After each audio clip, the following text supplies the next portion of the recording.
Mina waphakathi kulabale bakhona lesitulo bekusede le ngimbonile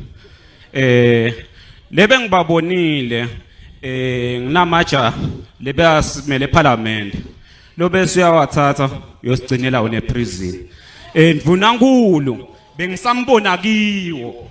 nanalja lelinye lingekho la ngwanela ngasimelana nanyalo ndvunankulu solo ngimbona kile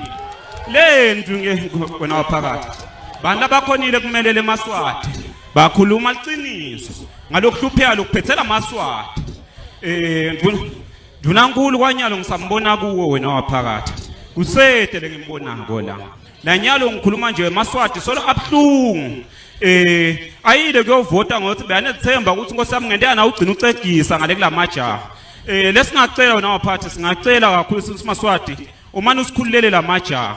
bese ngibuya kulo 1 minute wami losele kuthi ke kunganalija lelinye lelintsatheli bathi ngizweli uMartin la kaDlamini lokuthi wena waphakathi ngabe kulokulela kwenda ngabe lafika shuthi umfato womuntu angcune endlini